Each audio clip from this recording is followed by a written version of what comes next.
Hello everyone, welcome back to our channel. स्वागत है आप सभी का हमारे यूट्यूब चैनल में। आज के इस सेशन में हम बात करने वाले हैं उत्तराखंड प्रवक्ता भर्ती 2025 इकोनॉमिक सब्जेक्ट का एक मोस्ट इम्पॉर्टेंट टॉपिक जो आपके एग्जाम के पॉइंट ऑफ व्यू से काफी इम्पोर्टेंट रहने वाला है। तो बने रहिए आज के इस सेशन में। Let's start now. आज का हमारा टॉपिक है फॉर्म्स ऑफ मार्केट। इससे पहले हमने कल forms of market first topic देखा था, तो उससे पहले हम थोड़ा सा जान लेते हैं कि मार्केट होता क्या है। तो बेसिकली मार्केट वह क्षेत्र होता है जहां पर क्रेता और विक्रेताओं के द्वारा वस्तुओं का क्रय विक्रय किया जाता है। उस स्थिति को वहां मार्केट बोला जाता है। बेसिकली जो मार्केट के प्रकार होते हैं वो कई प्रकार के होते हैं, जैसे फॉर एग्जांपल लोकेशन यानी कि स्थान के आधार पर जो बेसिकली मार्केट होती है वो स्थानीय होती है, राज्य स्तरीय होती है, अंतरराष्ट्रीय मार्केट होती है।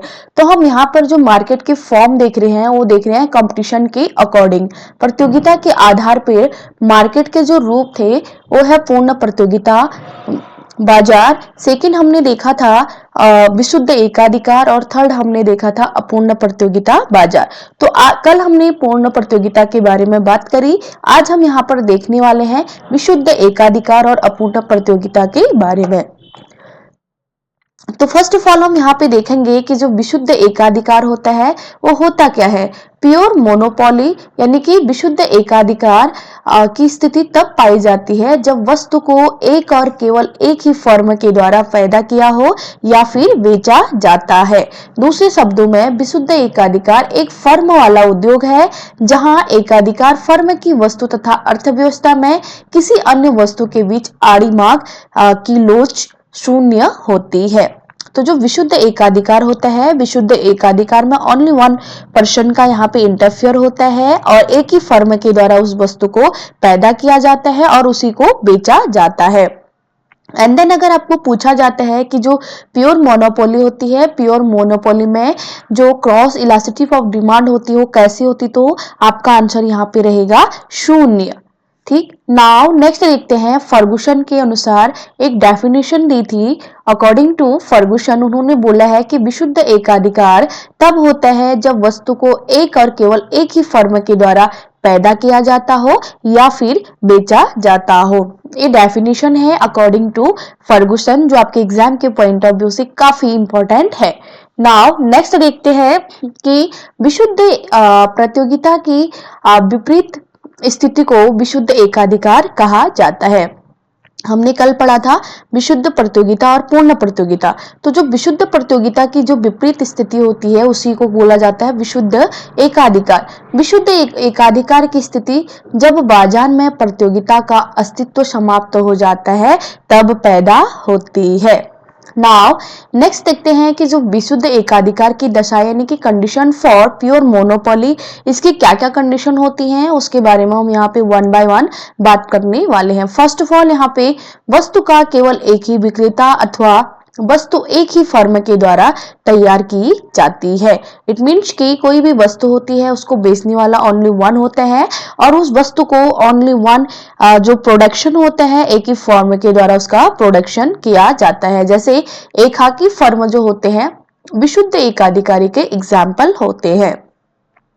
जो सेकेंड इसकी कंडीशन है वो है एकाधिकार फर्म के द्वारा उत्पादित वस्तु की आड़ी मांग की लोच यानी कि क्रॉस इलास्टिसिटी ऑफ डिमांड शून्य होती है।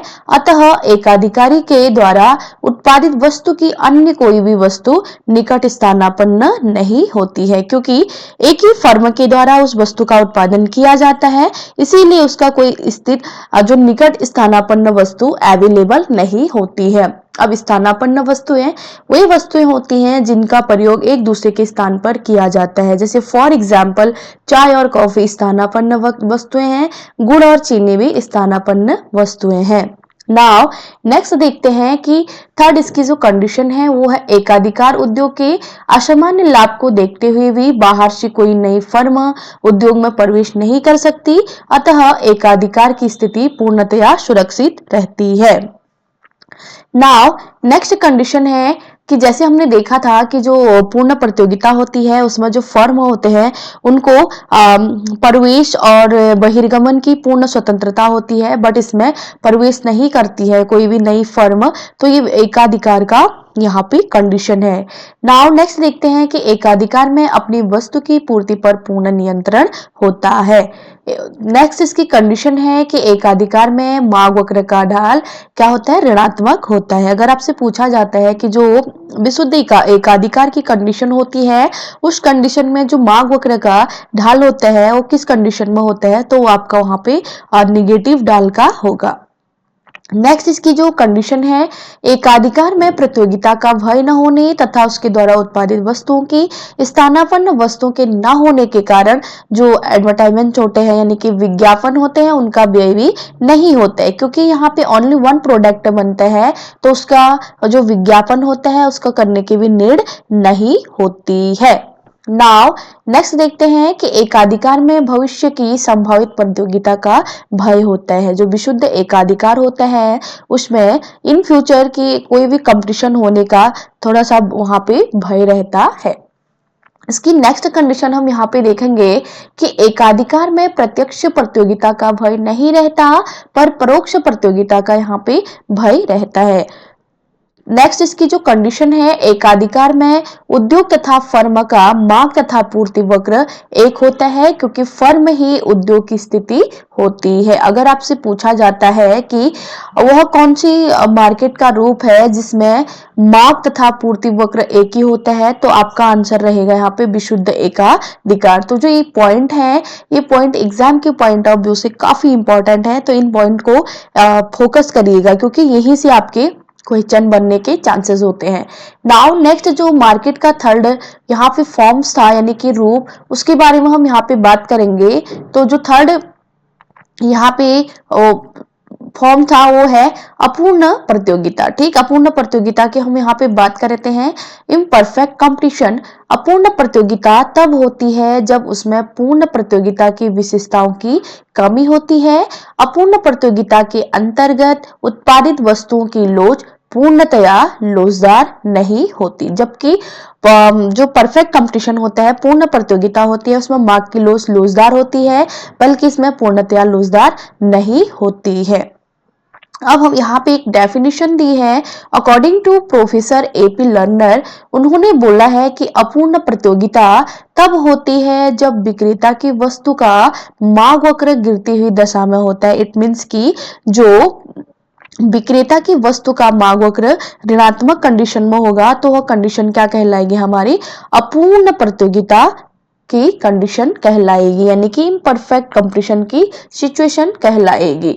अब हम यहाँ पे बात करेंगे कि जो सर्वप्रथम अपूर्ण प्रतियोगिता की ओर ध्यान देने का श्रेय जाता है वो जाता आपका प्रोफेसर पायरो सराफ, ठीक है, को जाता है। अगर आपसे पूछा जाता है कि सर्वप्रथम अपूर्ण प्रतियोगिता की और ध्यान किसने आकर्षित करा, तो आपका आंसर यहाँ पे रहेगा प्रोफेसर पायरो सरफराफ को जाता है। उन्होंने 1926 में एक लेख लिखा था, the laws of returns under competitive condition को इकोनॉमिक जर्नल में प्रकाशित किया।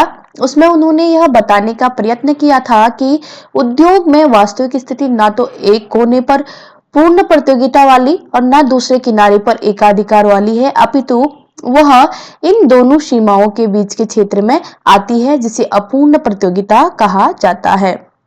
ये स्टेटमेंट भी काफी इंपॉर्टेंट है अकॉर्डिंग टू एग्जाम, तो इसको भी आप फोकस करिएगा। अगर आपसे पूछा जाता है कि इकोनॉमिक जर्नल किसकी पुस्तक है या फिर किसका लेख है, तो आपका वहां पे आंसर रहेगा पायरो सरफराफ।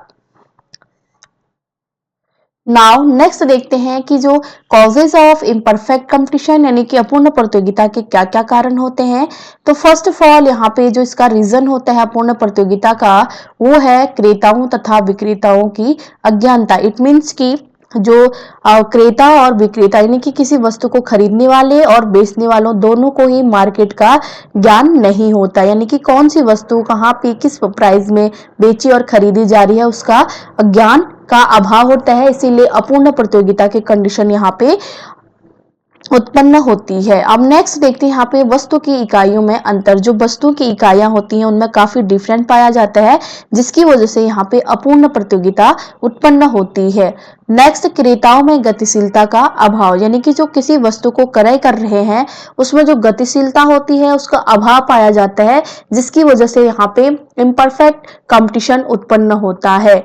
अब नेक्स्ट यहाँ पे अपूर्ण प्रतियोगिता का लागू होने का जो नेक्स्ट रीजन है वो है ऊंचा यातायात व्यय, यानी कि जो ट्रांसपोर्टेशन टैक्स होते हैं वो ज्यादा होते हैं, उनका जो खर्च होता है अधिक होने की वजह से भी अपूर्ण प्रतियोगिता उत्पन्न होती है। अब हम यहाँ पर बात करेंगे कि जो अपूर्ण प्रतियोगिता है इसके कितने प्रकार है, यानी कि फॉर्म्स ऑफ इम्परफेक्ट कंपटीशन।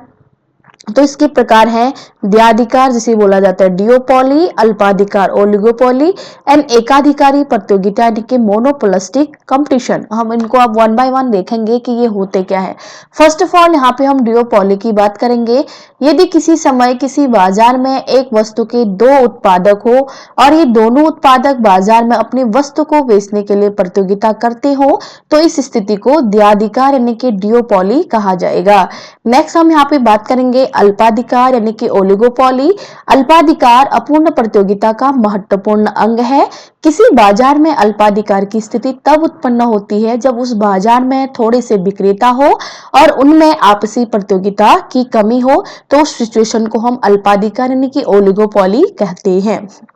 जैसे फॉर एग्जाम्पल भारत के संदर्भ में लौह इस्पात उद्योग अल्पाधिकार के अंतर्गत रखा जाता है। जैसे for example Tata steel company होगी, हिंदुस्तान लिमिटेड कंपनी होगी, मैसूर स्टील कंपनी होगी तथा बोकारो स्टील कंपनी आदि अल्पाधिकारी के अंतर्गत आएंगे। अगर एग्जाम में आपको पूछा जा सकता है कि जो टाटा स्टील कंपनी है, हिंदुस्तान लिमिटेड कंपनी है या फिर अन्य कंपनियां है वो किसके अंतर्गत आएंगी, तो आपका आंसर वहां पे रहेगा अल्पाधिकार यानी कि ओलिगोपॉली के अंतर्गत आएंगी। नाउ नेक्स्ट बात करते हैं यहाँ पे जो अल्पाधिकार है इसके कौन कौन सी फॉर्म है ओलिगोपॉली की फॉर्म्स। तो यहाँ पे फर्स्ट ऑफ ऑल विशुद्ध अल्पाधिकार यानी कि प्योर मोनोपोली।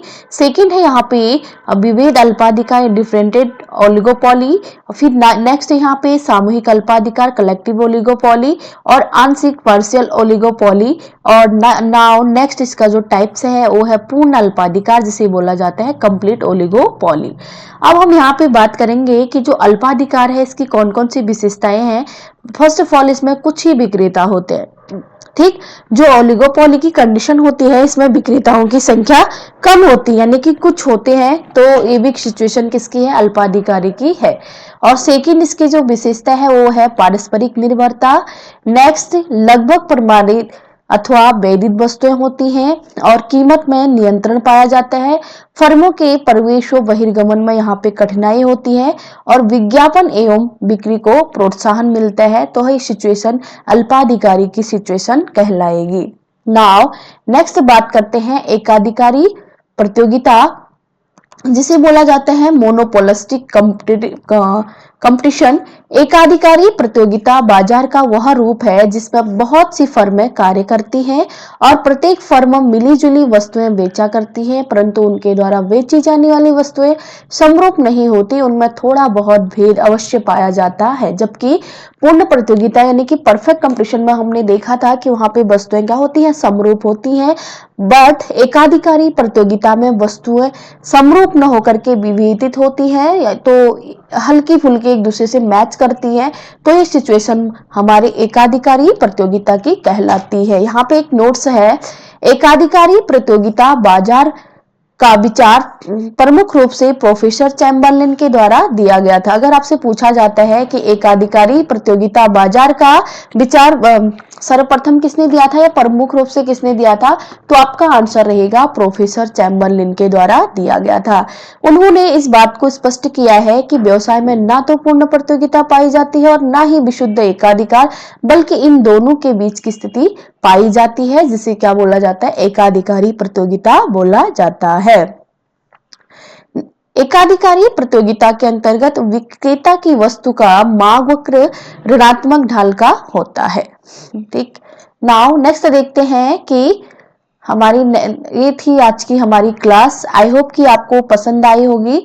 अगर आपको मेरी वीडियोस पसंद आती हैं तो वीडियो को लाइक करें, शेयर अपने दोस्तों के साथ शेयर करें और चैनल को सब्सक्राइब करें और अपनी प्रिपरेशन को और बेहतर बनाएं। Thank you so much for watching.